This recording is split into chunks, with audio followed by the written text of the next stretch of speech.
stand and remove your caps for the singing of our national anthem, performed by RFH student Grace McCormick. Oh, say, can you see by the dawn's early light what so proudly we hailed at the twilight's last gleaming, whose broad stripes and bright stars through the perilous fight o'er the ramparts we watched were so gallantly streaming, and the rockets sprang lit, the bombs bursting in air gave proof through the night that our flag was still there. Oh, say does that star-spangled banner yet wave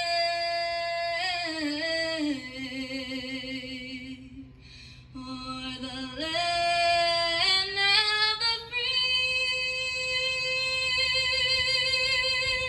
and the home of the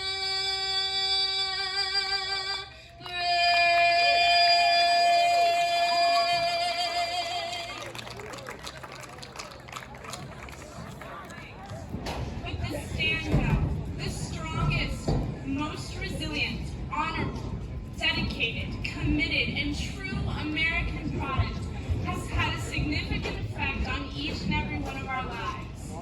It is the American veteran, and today is their day.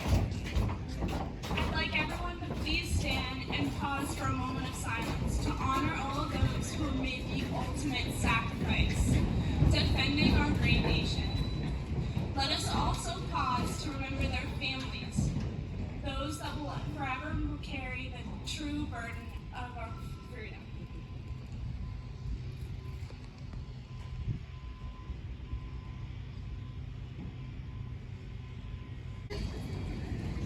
Today we honor every man and woman who has proudly worn the uniform of our armed forces and bravely defended America from the many evils of the world. Whether serving here, at home, or abroad, this elite group of individuals has ensured that you and I are able to live our daily lives free of tyranny and fear. This relatively small group of individuals does not ask for anything from us in return. That's a good thing, because the fact is we can never repay them for all that they've done for us. But ladies and gentlemen, today is a start. By you being here, it shows you acknowledge and appreciate the great sacrifices of our military men and women and their families have made for generations to ensure freedom endures.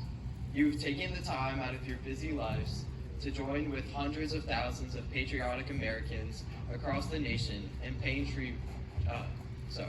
tribute to America's most selfless citizens, those dedicated to something bigger than themselves. All veterans cherish the values on which our nation was founded. They bravely answered the call to preserve them, and their service should make every American feel a deep sense of pride. And more are answering the calls as we meet here today. As I stand before you, thousands of our best and brightest are currently deployed all over the world defending our freedom and that of our allies. We pray for their safe return, and we stand ready to support their families while they are away.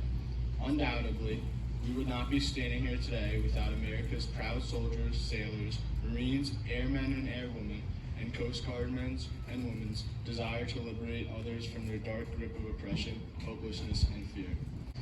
Our veterans, this group of extraordinary Americans, the less than 1% who commit to something the other 99% do not, deserve our lasting gratitude and respect. Each and every American veteran has had a significant role in shaping America's past, our president, and undoubtedly our future. And again, though we cannot repay them for their many sacrifices, we must show our appreciation through whatever means possible. On this Veterans Day, I ask that you vow to give back in any way you can. Make it a point to thank a passing service member for their service or buy a veteran a cup of coffee.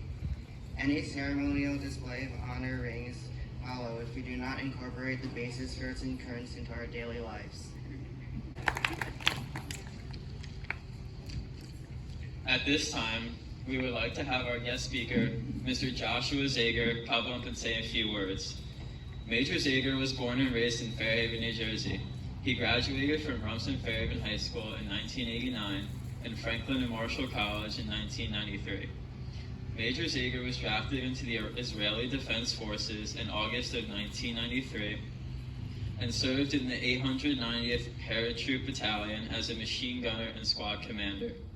He returned home to the United States and in 1996 was commissioned a second lieutenant in the United States Marine Corps. After the basic school, Major Zager reported to Pensacola, Florida for naval aviation flight training.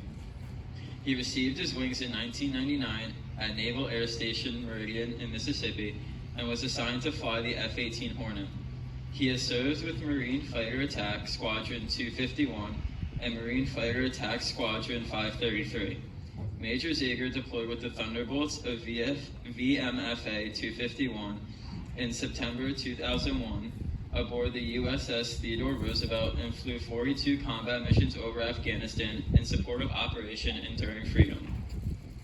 With the Hawks of 533, he participated in a Western Pacific deployment to Japan and Korea.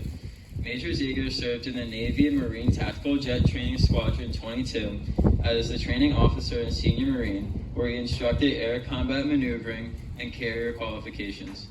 He was then assigned to the Defense Intelligence Agency and served with his family in Accra, Ghana as the United States Marine Corps attaché in Ghana, Togo, and Benin from 2009 to 2011. Major Zager returned home from Africa to serve at the Pentagon on the staff of the Assistant Secretary of the Navy. His final active duty assignment was at the Senior Marine of Training Air Wing 2 in Kingsville, Texas. Major Zager is a graduate of the Marine Corps Amphibious Warfare School, Marine Corps Command and Staff College, and the Joint Military Attaché School. He is a Sub-Saharan Africa Foreign Affairs Officer. Major Zager has more than 15 years of operational flying experience, accumulating 3,400 total flight hours and 300 career arrested landings in a variety of platforms, to include the F-18 Hornet, TA-4 Skyhawk, and the T-45 Goshawk. Personal awards include the Defense Meritorious Service Medal, the Air Medal from Individual Action, the Air Medal from 3 Strike Flight Awards, the Air Force Aerial Achievement Medal, and the Navy Marine Corps Commendation Medal. Major Zager currently lives in Fairhaven with his wife Jana, son Nathan, and daughter Lily. Please offer a round of applause to Major Zager. Afternoon, Bulldogs. Happy Veterans Day. Are there any veterans out here besides myself? Any of y'all have parents who are veterans? All right. There's a joke I like to tell when I do these speeches. How can you tell the old guy who walked in the bar he's a fighter pilot? You don't have to, he'll tell you. It's my distinct honor, privilege, and pleasure to talk to y'all today. I grew up in Fairhaven, like was mentioned, graduated from RFH, and was later commissioned in the Marine Corps and became an F-18 pilot. I was in the right place at the right time 20 years ago as a VMFA 251 Thunderbolt. We were assigned to Carrier Air Wing 1, and we were embarked on the USS Theodore Roosevelt. I was able to answer the call after 9/11. I played ball out here on this field with this guy, Keith McKeffey. Anyone ever heard of Keith? He didn't come back on 9/11, along with a whole bunch of other Rumson moms and dads in Fairhaven as well. The whole world back then, before you were born, the whole world back then wanted to go do something. I got to go do it. I was living my dream. I was a carrier-based naval aviator when everything changed. I went to war 1 week after 9/11 attacks. I I said goodbye to my wife Jana. She's over there. My son Nathan actually was a 2018 graduate. My daughter Lily. Anyone know Lily Zager? Played volleyball? Yeah? She graduated last year. They don't live in Perryman anymore, like was said, but they're living the dream in college. I said goodbye to my wife, and then Nathan was 14 months old. And I didn't come back for 7.5 months. Flew out to the ship, and I didn't come back for 7.5 months. Exactly 20 years ago today, I was engaged in a battle. It was actually like yesterday and last night, called the Battle of Mazar Sharif. Anyone see the movie 12 Strong? It's a movie out a couple years ago. The last scene of that battle, that movie is that battle. It's 20 years ago today.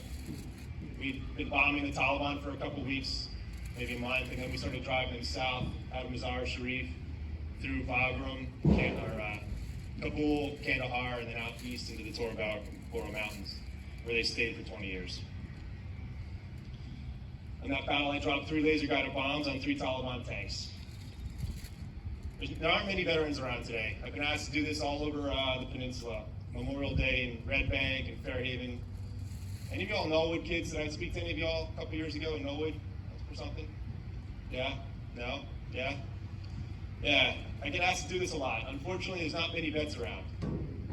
When I was in your shoes, sitting in these bleachers, if a guy was my age and he was a vet of the Korean War.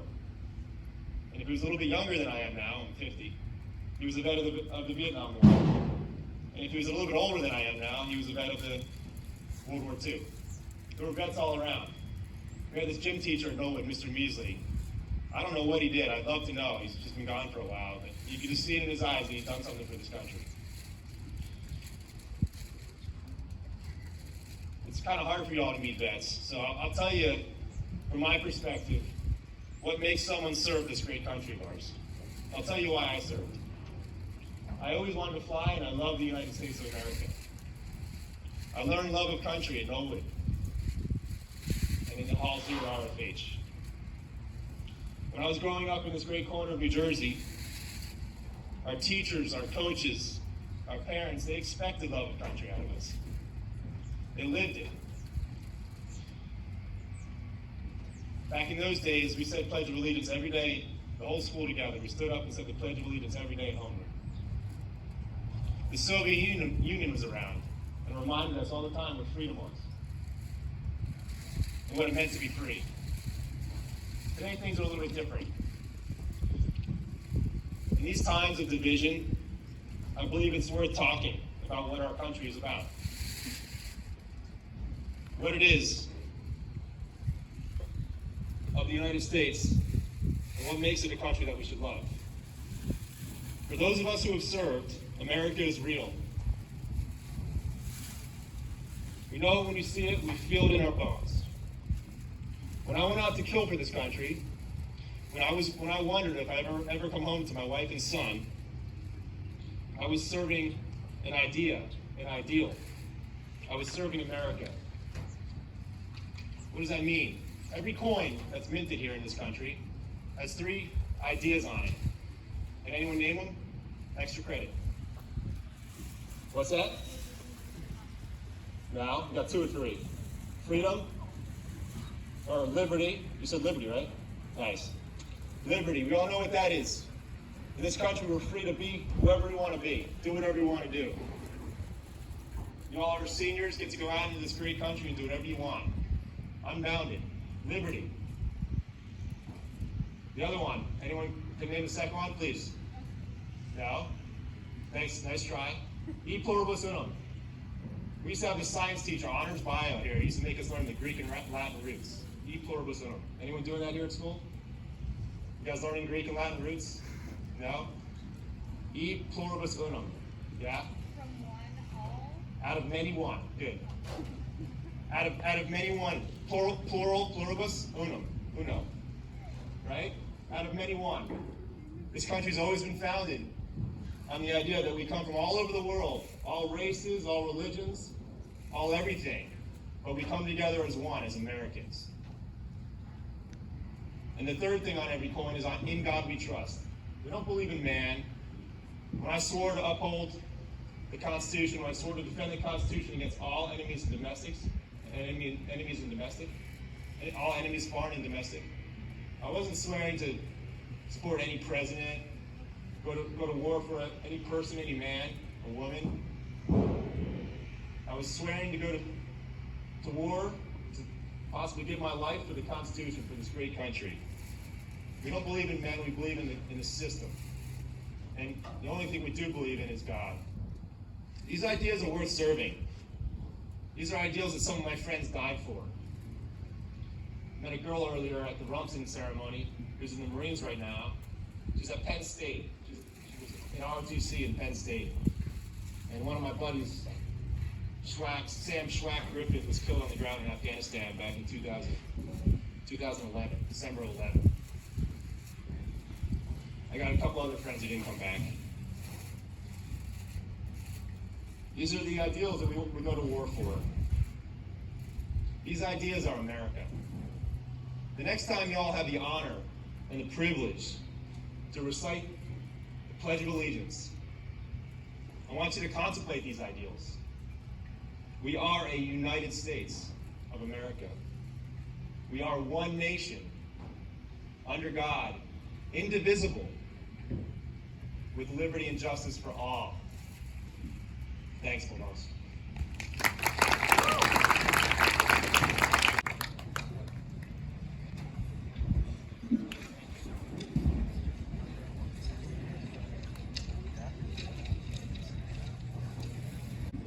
Thank you, Mr. Zager.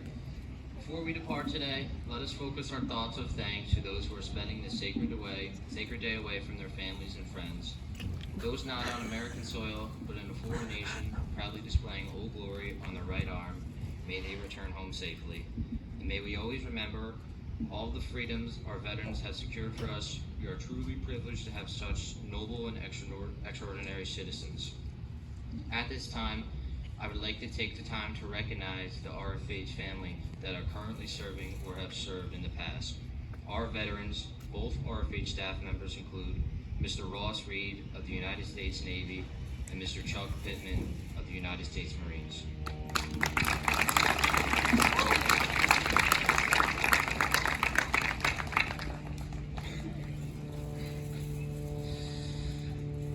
Our graduates that are currently serving, whose pictures hang proudly in the RFH Wall of Honor, include James Alexander Heil, class of 1994, Navy.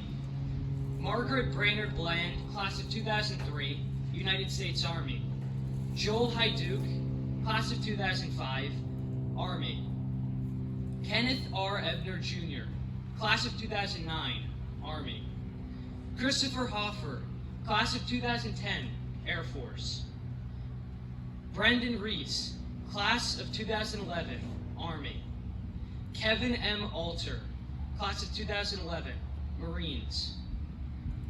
Brian Hateman, class of 2011, Army.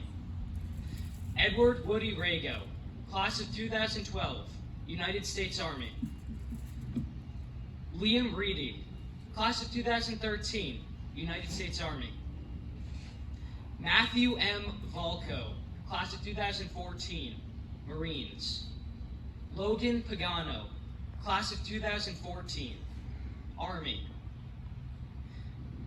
Anthony Ciametti, class of 2015, Army. Ian Vernon, class of 2015, Marines.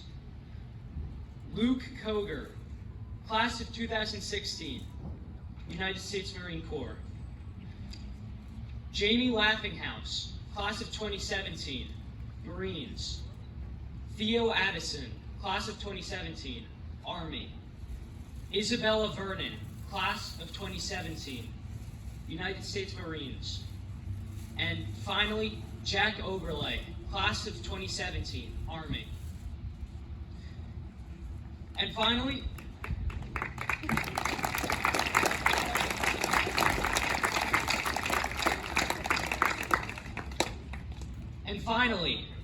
thank you to all our Rumson and Fairhaven community members that are veterans.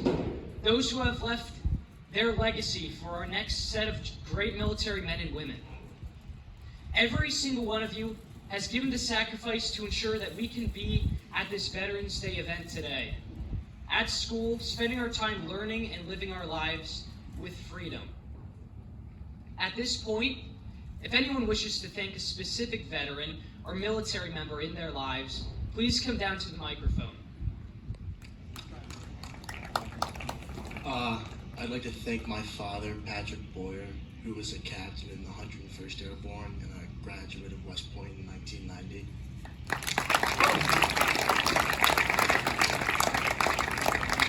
Everyone, have a great day. Go out and thank a veteran.